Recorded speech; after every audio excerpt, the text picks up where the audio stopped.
सन्ही सुईअ सिभियो मूं मारूअ से साह वेठी सारिया सूमरा गोलाड़ा ऐं गाह हियूं मुंहिंजो हुत थियो हित मिटी ऐं माह पखन मंझि पसा कालिब आहे कोट में। लफ़्ज़नि जी माना सन्ही माना सन्हड़ी बारीक सुई हिकु नोकदार कपड़नि सुबण जो औज़ार सुबियो माना ॻंढियो टोपियो ॻंढ टोप कई बखियो हयो सिलाई कई मुंहुं माना मुंहिंजो संदम मुंहुं वारो मारूअ से मारूड़नि सां ॻोठ जे मिटनि माइटनि सां अज़ीज़नि क़रीबनि सां साह माना पसा जिंद जान जीवन ज़िंदगी सारियां वेठी माना यादि बि करियां पचारियां पई सूमरा यानी उमर सूमरा सूमरा हिकु ज़ात बि आहे गोलाड़ा हिकु ख़ासि क़िस्म जो गाह जेको ख़ासि करे थर में जजो थींदो आहे ऐं कदावर गाह आहे गाह माना गाह साओ गाह जेको माल खाईंदो आहे हियूं माना मन दिलि चित दिलड़ी मुंहिंजो माना संदम मुंहुं वारो हुत माना हुत उते उन जाइ उन हंध उन भेणी उन माग हित माना हिते हिन हंध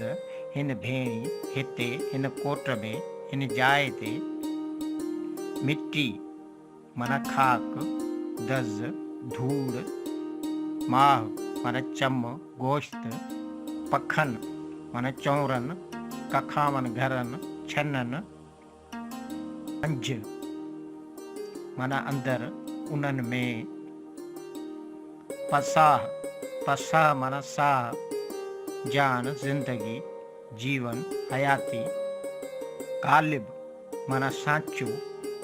पिंजरो कारब आहे यानी मौजूद आहे हाज़िर हकियो आहे कोट में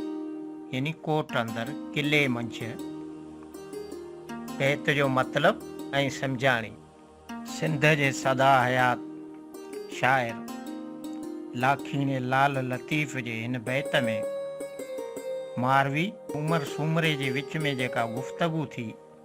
उनखे निर्वार कयो वियो आहे ऐं मारवी उमर सूमरे खे चवे थी त उमर सूमरा तो मूंखे हिन कोट में क़ैदई नज़रबंद अची कयो आहे पर हिते बाऊं हर वक़्तु पंहिंजे मारूड़नि खे उते जे गाहनि गोलाड़नि खे दिलि सां पई सारियां उन्हनि लाइ सिकां पई उन्हनि खे यादि बि करियां उन्हनि लाइ मुंहिंजो ई मन तड़पे ई लुछे थो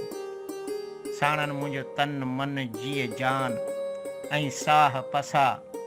सनई सुई सां ईअं सुबियल ॻंढियल आहे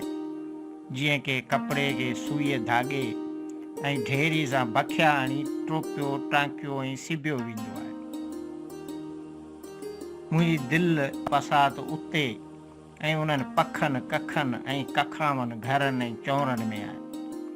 ते मुंहिंजा मारूड़ा था रहनि